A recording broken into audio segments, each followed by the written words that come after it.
اسی طرح رسول اللہ صلی اللہ تعالیٰ علیہ وآلہ وسلم بھی ہمیشہ کے لیے اللہ کی حفاظت میں ہے، اور حضور کے اہل بیت اطہار بھی ہمیشہ کے لیے اللہ کی حفاظت میں ہے، کیونکہ وہ حضور کے جسم کے ٹکڑے ہیں۔ تو اللہ پاک فرماتے کہ اس واقعے پر ان کو شرمندگی بھی ذرا نہیں ہوئی، حالانکہ میرے نبی صلی اللہ علیہ وسلم نے ان کے ساتھ کیا کیا تھا، یا میں نے ان کے ساتھ کیا کیا تھا کہ اتنی دشمنیاں کر رہے ہیں۔ ان کو غنی کر دیا تھا، ان فقیروں کو مالدار کر دیا تھا۔ فَإِن يَتُوبُوا يَكُ خَيْرًا لَّهُمْ، پس اگر یہ توبہ کر لیں، فَإِن پس اگر يَتُوبُوا یہ توبہ کر لیں، یکو تو ہوگا خیر لہم بہتر ان کے لیے۔ وَإِن يَتَوَلَّوْا ابھی بھی اللہ پاک ان کو موقع عطا فرما رہے تھے کہ یہ توبہ کر لیں۔ وَإِن اگر يَتَوَلَّوْا وہ روگردانی کریں، تکبر سے منہ پھیر لیں کہ توبہ نہیں کرنی، يُعَذِّبْهُمُ اللَّهُ تو عذاب دے گا ان کو اللہ تعالی، عذاباً علیما دردناک عذاب، فی الدنیا دنیا میں بھی، والآخرت اور آخرت میں بھی۔ یہ اللہ تعالی اللہ رب العزت کا یہ وعدہ ہے کہ جو میرے رسول صلی اللہ تعالی علیہ وسلم کی گستاخی کرے یا حضور سے دشمنی کرے یا حضور کا دل دکھائے اور بعد میں توبہ نہ کرے بلکہ روگردانی کر لے، تو پھر اس کے لیے عذاب ہوگا دردناک۔ تو پھر آج لوگ یہ یاد رکھیں کہ حضرت فاطمہ رضی اللہ تعالی عنہا کا دل دکھانا رسول اللہ صلی اللہ علیہ وسلم کا دل دکھانا ہے، اور اہل بیت اطہار کی شان میں گستاخی، نبی پاک صلی اللہ علیہ وسلم کی شان میں گستاخی ہے، تو اس کا بھی معاملہ اسی طرح طے ہوگا۔ وَمَا لَهُمْ فِي الْأَرْضِ مِنْ وَلِيٍّ وَلَا نَصِيرٍ، وَمَا لَهُمْ اور نہیں ہے ان کے لیے فی الْأَرْضِ زمین میں، مِنْ وَلِيٍّ کوئی دوست، ولا نصیر اور نہ ہی کوئی مددگار، ان کے لیے کوئی بھی دوست اور مددگار نہیں ہوگا۔ وَمِنْهُمْ اور ان میں سے وہ بھی ہیں، من عہد اللہ جس نے وعدہ کیا اللہ تعالی سے، لئن اگر آتانا مجھے عطا کرے اللہ تعالیٰ من فضلہ اپنے فضل سے، لنصدقن اگر ہمیں اللہ تعالیٰ اپنے فضل سے عطا فرمائے، لنصدقن تو ہم ضرور اس میں سے صدقہ خیرات کریں گے، ولنکونن اور ہم ضرور ہو جائیں گے من الصالحین نیکوکاروں میں سے، صالحین میں سے ہو جائیں گے۔ فلما پس جب آتاہم عطا کیا ان کو اللہ تعالیٰ نے من فضلہ اپنے فضل سے، بخلوا بھی تو انہوں نے کنجوسی کی اس کے ساتھ، وتولوا اور روگردانی کر لی، وہم معرضون اور وہ روگردانی کرنے والے ہیں، منہ پھیرنے والے ہیں۔ اب اس میں بھی ایک شخص کا ذکر ہے جس کا نام تھا ثعلبہ بن حاطب۔ وہ ایک دن رسول اللہ صلی اللہ علیہ وسلم کی بارگاہ اقدس میں حاضر ہوا اور عرض کی کہ میرے لیے مالدار ہونے کی دعا فرما دیں۔ تو حضور نے فرمایا کہ ثعلبہ کیا تم میری طرح رہنا پسند نہیں کرتے؟ میں اگر چاہوں تو یہ سارے پہاڑ سونا بن کر میرے ساتھ چلنے لگ جائیں، لیکن میں نے دنیا کو پسند نہیں کیا۔ اس نے پھر کہا کہ نہیں حضور میرے لیے دعا فرما دیں، میں مالدار ہو جاؤں۔ تو نبی کریم صلی اللہ تعالی وسلم نے اس کے 2-3 بار کہنے سے دعا فرما دی، تو تھوڑے ہی دنوں میں ثعلبہ انتہائی مالدار ہو گیا۔ اس کے پاس پھر اتنا مال و دولت آ گیا اور جانوروں کے ریوڑ آ گئے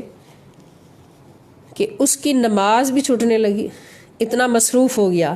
پہلے تو اس نے وعدہ کیا کہ اللہ تعالیٰ اگر مجھے اتنا مال عطا کرے تو میں صدقہ خیرات کروں اور میں صالحین میں سے ہو جاؤں، لیکن جب مال بڑھ گیا تو پھر اپنے مال کو سنبھالتے ہوئے اور اس دنیا کو سنبھالتے ہوئے کیا ہوا کہ ایک نماز چھوٹی، پھر دوسری چھوٹی، مسجد میں جانا چھوٹ گیا، مسجد میں نماز پڑھنا چھوٹ گیا، اور صرف جمعہ کے دن مسجد میں حاضری ہوتی۔ تو ایک دن نبی کریم صلی اللہ تعالی علیہ وآلہ وسلم نے زکوٰۃ وصول کرنے والوں کو بھیجا کہ اس سے زکوٰۃ وصول کر کے لائیں۔ جب وہ حضور علیہ السلام کا پروانہ لے کر سالبہ کے پاس گئے تو اس نے کیا کہا کہ یہ تو ظلم ہے بھئی کہ میں اپنے اتنے جانور زکوٰۃ میں دے دوں، جاؤ آگے سے ہو آؤ، میں سوچتا ہوں۔ ان کو بھیج دیا۔ آگے وہ سلیمی کے پاس گئے، یہ بھی مالدار تھے شخص سلیمی، تو ان کے پاس جب جا کر ان کے جانوروں کی زکوٰۃ مانگی تو انہوں نے سب سے صحت مند جانور جو تھے زکوٰۃ میں جتنے بنتے تھے انہوں نے پیش کر دیے۔ تو جب وہ جانور لے کر واپس آئے اور پھر سالبہ سے ملے تو سالبہ نے پھر زکوٰۃ دینے سے انکار کر دیا، اور وہ سلیمی کے جانور لے کر نبی پاک صلی اللہ علیہ وسلم کے پاس پہنچ گئے۔ تو حضور علیہ السلام نے سلیمی کے لیے برکت کی دعا فرمائی اور ان کو بعد میں بہت برکتیں ملی، لیکن سالبہ نے چونکہ انکار کیا تو حضور علیہ السلام کو اس پر غصہ آیا، اور پھر یہ آیت نازل ہو گئی وَمِنْهُمْ مَنْ أَحَدَ اللَّهَ، کہ ان میں سے بعض ایسے بھی ہیں جو اللہ سے عہد کرتے ہیں کہ اللہ تعالیٰ ہمیں عطا کرے تو ہم ضرور خرچ کریں گے، لیکن جب مال ملا تو بھول گئے۔ تو جب یہ آیت اس کے حق میں نازل ہوئی تو اس کے رشتہ داروں نے اسے بتایا کہ تمہارے حق میں یہ آیت نازل ہوئی ہے۔ پھر ڈر کے روتا ہوا حضور علیہ السلام کے پاس آیا اور صدقہ دینے کی کوشش کی، لیکن حضور علیہ السلام نے صدقہ قبول نہیں فرمایا۔ حضور نے فرمایا اللہ تعالیٰ نے منع فرما دیا ہے کہ تمہاری طرف سے کوئی صدقہ زکوٰۃ قبول نہیں ہوگا۔ اب یہاں دیکھیں ہمارے لیے کتنا بڑا درس عبرت ہے کہ اللہ پاک اگر ہمیں عطا فرمائے اور ہمارے اوپر فرض ہوتا ہو زکوٰۃ دینا، صدقات دینا، دوسروں کی مدد کرنا، خدمت کرنا، تو کبھی بھی ہمیں ہچکچانا نہیں چاہیے۔ یہ نہیں سوچنا چاہیے کہ مال کم ہو جائے گا۔ اگر بندہ مال کو پریفر کرتا ہے، پریورٹی دیتا ہے مال کو، تو پھر اللہ رب العزت اس کا صدقہ قبول کرنے سے انکار فرما دیتے ہیں، نعوذ باللہ۔ اور یہ کتنا بڑا عذاب ہے کہ بندہ خرچ کرنا چاہے اللہ کی بارگاہ میں بعد میں توبہ کر کے، لیکن اللہ تعالیٰ فرمائے کہ نہیں، اس کا صدقہ ہمیں قبول نہیں، تو اس سے بڑی ذلت اور کوئی نہیں، رسوائی اور کوئی نہیں۔ تو حضور علیہ السلام نے اس کی طرف سے صدقہ زکوٰۃ قبول کرنے سے انکار فرما دیا۔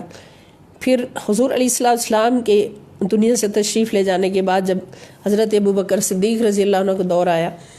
اس نے پھر صدقات پیش کرنے کی کوشش کی، لیکن ابوبکر صدیق رضی اللہ عنہ فرما دیا کہ جب حضور علیہ السلام نے تیرے صدقات قبول نہیں فرمائے تو ہم بھی قبول نہیں کریں گے، کیونکہ اللہ پاک نے منع فرما دیا۔ پھر حضرت عمر فاروق کا دور آیا، پھر وہ پہنچا، لیکن حضرت عمر نے بھی یہی فرما دیا کہ جب رسول پاک صلی اللہ علیہ وسلم نے اور صدیق اکبر رضی اللہ عنہ نے میری زکوٰۃ قبول نہیں کی تو میں کیوں کر قبول کر سکتا ہوں۔ چنانچہ اسی حالت میں وہ عہد عثمانی میں، حضرت عثمان کے عہد میں وہ مر گیا۔ تو اس کے بارے میں اللہ پاک نے یہ فرمایا کہ اس کی سزا دیکھ لیں، اور اس نے کیا کیا؟ بخل کیا، کنجوسی کی جب ہم نے اس کو مال دیا۔ فَأَعْقَبَهُمْ نِفَاقًا فِي قُلُوبِهِمْ، بس اس کے نتیجے کے طور پر، عاقبہ یہ فعل ماضی ہے اور عاقبت اس کا مصدر ہے، عاقبت کا مطلب ہوتا ہے انجام، بس اس کو انجام کے طور پر نفاقاً، اس کے دل میں اللہ پاک نے نفاق ڈال دیا، جما دیا نفاق، فی قلوبہم، اس کے دل میں، کیونکہ اس کے مال کی محبت تھی، دل میں دنیا کی محبت تھی، مال کے لیے ہی دعا کرواتا رہا اور مال کی محبت میں ہی وہ پڑا رہا اور خرچ کرنے سے انکار کیا۔ تو ایسے شخص کے دل کو پھر اللہ پاک کیا کرتے ہیں؟ مال کی محبت کا گڑھ بنا دیتے ہیں، یہ اس کی سزا ہوتی ہے، اور وہ آخری دم تک اسی مال کو ہی جمع کرتے گنتے دنیا سے چلا جاتا ہے۔ الی یوم یلقونہ، اس دن تک جس دن وہ اللہ سے ملیں گے، یعنی ان کے دلوں میں نفاق کو نتیجہ کے طور پر جما دیا، اور قیامت تک کے لیے جس دن اللہ سے ملاقات کریں گے۔ اور یہ کس چیز کی سزا تھی؟ بما اخلف اللہ ما وعدوہ، بما اس کی وجہ سے جو اخلفو انہوں نے خلاف کیا، اللہ تعالیٰ سے، ما وعدوہ جو اللہ سے وعدہ کیا تھا، اللہ تعالیٰ کے ساتھ کیا ہوا وعدہ انہوں نے خلاف کیا، تو اس کی سزا اللہ پاک نے دی۔ وبما کانوا یکذبون، اور اس لیے کہ وہ جھوٹ بولتے تھے۔ علم یعلموا، کیا وہ نہیں جانتے؟ ان اللہ یعلم، کہ بے شک اللہ تعالیٰ جانتا ہے، سرہم، ان کی چھپی ہوئی باتوں کو بھی، جو چھپ کر ان کے رازوں کو بھی جانتا ہے، وَنَجْوَاهُمْ، اور ان کی سرگوشیوں کو بھی جانتا ہے۔ یہ منافقین کو اللہ پاک فرما رہے ہیں۔ وَأَنَّ اللَّهَ، اور بے شک اللہ تعالیٰ، علام الغیوب، علام یہ عالم کا مبالغہ ہے، یعنی بہت جاننے والا ہے، خوب جاننے والا ہے، اتنا جاننے والا ہے کہ کوئی لاکھوں سال بعد بھی کام ہونا وہ بھی اللہ کے علم میں ہے۔ الغیوب، غیب کی باتوں کو، سارے غیبوں کو بے شک اللہ تعالیٰ خوب جاننے والا ہے۔ یہ سوچتے ہیں کہ جب ہم دین اسلام کے خلاف یا نبی پاک صلی اللہ علیہ وسلم کے خلاف یا مسلمانوں کے خلاف کوئی سازشیں کرتے ہیں، کوئی سرگوشیاں کرتے ہیں، تو ان کو پتہ نہیں چلتا، لیکن ان کو یہ نہیں پتا کہ ان کا رب سب کچھ جانتا ہے اور ان کو باخبر بھی کر دیتا ہے۔ الذین یلمزون المتطوعین من المؤمنین فی الصدقات، الذین، وہ لوگ، یلمزون، جو الزام لگاتے ہیں، کس چیز کا؟ ریاکاری کا، ریاکاری کا الزام لگاتے ہیں، المتطوعین، خوشی خوشی خیرات کرنے والوں پر، من المؤمنین، مومنین میں سے، فی صدقات، صدقات میں، یعنی صدقات جب وہ دیتے ہیں، خیرات کرتے ہیں خوشی خوشی اور زیادہ کثرت کے ساتھ کرتے ہیں، تو یہ لوگ ان کے بارے میں ان پر ریاکاری کا الزام لگاتے ہیں۔ جیسے ایک دفعہ نبی کریم صلی اللہ تعالی وسلم نے راہ خدا میں مال پیش کرنے کا حکم دیا، تو حضرت عبد الرحمن بن عوف 4000 درہم لے کر حاضر ہوئے، اور عدی بن حاتم نے 70 وسق کھجوریں پیش کی۔ تو ان لوگوں نے جب دیکھا کہ اتنا مال یہ اللہ کی راہ میں خرچ کر رہے ہیں، لا کے نبی پاک صلی اللہ علیہ وسلم کے آگے ڈھیر کر دیے، نوٹ بھی اور کھجوریں بھی، تو ان منافقوں نے یہ کہنا شروع کر دیا کہ یہ تو سب ریاکاری ہے، یہ دکھلاوا ہے سارا، اور یہ دل سے نہیں خرچ کر رہے۔ اور اگر کسی کو دیکھا، والذین، اور وہ لوگ، یعنی یہ زیادہ خرچ کرنے والوں پر ریاکاری کا الزام لگاتے ہیں، والذین، اور وہ لوگ، لا یجدون، جو نہیں پا سکتے، الا جہدہم، مگر اپنی مشقت سے، یعنی بہت مشقت کے ساتھ تھوڑی سی روزی کماتے ہیں اور وہ لا کے خرچ کرتے ہیں۔ جیسے ایک غریب صحابی تھے، ابو عقیل ان کا نام، وہ 1 سیر کھجوریں لے آئے، 1 سیر کھجوریں، تو ان کو دیکھ کر بھی ان لوگوں نے مذاق اڑانا شروع کر دیا کہ یہ 1 سیر کھجوروں سے کس لشکر کا پیٹ بھرے گا، ان کا مذاق اڑانا شروع کر دیا۔ تو وہ شخص جو محنت سے، مزدوری سے کما کر لاتے ہیں، تو فیسخرون منہم، تو ان کا بھی مذاق اڑاتے ہیں۔ پھر ان کی سزا کیا ہے؟ سخر اللہ منہم، اللہ ان کو مذاق کی سزا دیتا ہے۔ وَلَهُمْ عَذَابٌ علیم، اور ان کے لیے دردناک عذاب ہے، ان کے لیے دردناک عذاب ہے۔ اب ان میں عبداللہ بن ابی جو رئیس المنافقین تھا، وہ یہ کام کرتا تھا کہ جب حضور علیہ السلام خطبہ ارشاد فرمانے لگتے تو کھڑا ہو کے حضور کی شان میں بولنا شروع کر دیتا کہ ھذا رسول اللہ اکرمہ اللہ واعزہ ونصرہ، کہ یہ اللہ کے سچے رسول ہیں صلی اللہ علیہ وسلم، اللہ پاک ان کو عزت دے، ان کی مدد کرے۔ یہ صرف دکھانے کے لیے کہ میں رسول اللہ صلی اللہ تعالیٰ علیہ وآلہ وسلم کا بڑا حامی ہوں اور مددگار ہوں اور پیارا ہوں اور عاشق ہوں، یہ دکھانے کے لیے۔ تو جب غزوہ احد کے بعد ان کا پردہ چاک ہو گیا، کین جنگ کے ٹائم انہوں نے راستے میں 300 لوگ منافق الگ ہو گئے مسلمانوں کو نقصان پہنچانے کے لیے، اور انکار کر دیا کہ ہم آپ کے ساتھ جنگ میں نہیں جائیں گے۔ اس وقت ان کا پردہ چاک ہو گیا۔ تو اس کے بعد پھر جب نبی پاک صلی اللہ علیہ وسلم کے خطبہ کے وقت یہ اٹھ کے کچھ بولنے لگا، تو حضرت عمر فاروق رضی اللہ تعالیٰ عنہ کھڑے اور فرمایا کہ او اللہ کے دشمن، تیرا کفر اب چھپائی بھی نہیں چھپ سکتا، اس لیے خاموش ہو کے بیٹھ جا۔ تو اس کو پھر بڑا غصہ آیا اور یہ غصے سے مسجد سے نکل گیا، نماز پڑھے بغیر ہی نکل گیا۔ پھر کچھ لوگوں نے اس کو روکا اور کہا کہ جاؤ جا کے رسول اللہ صلی اللہ علیہ وسلم کے پاس توبہ کر لو، معافی مانگ لو اور اپنے گناہوں کی بخشش کروا لو۔ تو اس پر اللہ پاک نے پھر یہ آیت مبارکہ نازل فرمائی کہ یہ جو منافقین ہیں ان کے کرتوت ایسے ہیں کہ میرے حبیب اگر ان کے لیے آپ کتنی بار بھی بخشش مانگیں گے ان کو بخشنا یہ میری شان نہیں ہے۔ استغفر لہم، استغفر لہم، آپ ان کے لیے بخشش مانگیں، او یا لا تستغفر لہم، ان کے لیے بخشش نہ مانگیں۔ ان تستغفر لہم، اگر آپ ان کے لیے بخشش طلب کریں 70 مرتن، 70 بار بھی، فلن یغفر اللہ لہم، تو اللہ تعالیٰ ان کو کبھی بھی نہیں بخشے گا۔ یہ منافق ہیں۔ ذالک بأنہم، یہ اس لیے کہ بے شک انہوں نے کفر کیا ہے، باللہ، اللہ کے ساتھ بھی، اللہ کا بھی انکار کیا ہے، ورسولہ، اور اس کے رسول صلی اللہ علیہ وسلم کا بھی انکار کیا ہے۔ حالانکہ وہ انکار کس کا کر رہے تھے؟ انکار رسول اللہ صلی اللہ علیہ وسلم کا کر رہے تھے، اور اللہ پاک فرما رہے کہ جو میرے رسول کا انکار کرے وہ سب سے پہلے میرا انکار کرتا ہے، وہ میرا انکار کرتا ہے۔ اور اللہ لا یہدی القوم الفاسقین، اور اللہ تعالی فاسق قوم کو کبھی بھی ہدایت نہیں دیتا۔ ایسی قوم کو ہدایت بالکل بھی نہیں آتی جس کے دل میں اسلام کا بغض ہو اور نبی اسلام صلی اللہ تعالیٰ علیہ وآلہ وسلم کا بغض ہو،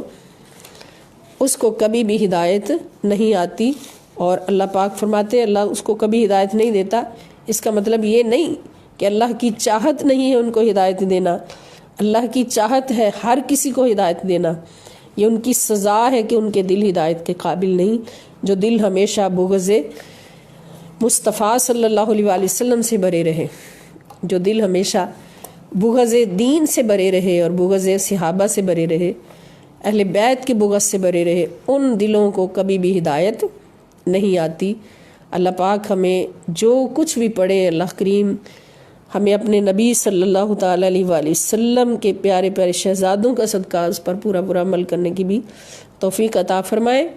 وما علیہ الا البلاغ المبین۔ کل بھی انشاءاللہ اسی ٹائم پہ کلاس ہوگی۔ والسلام علیکم ورحمۃ اللہ وبرکاتہ، وإلی اللقاء انشاء اللہ تعالی۔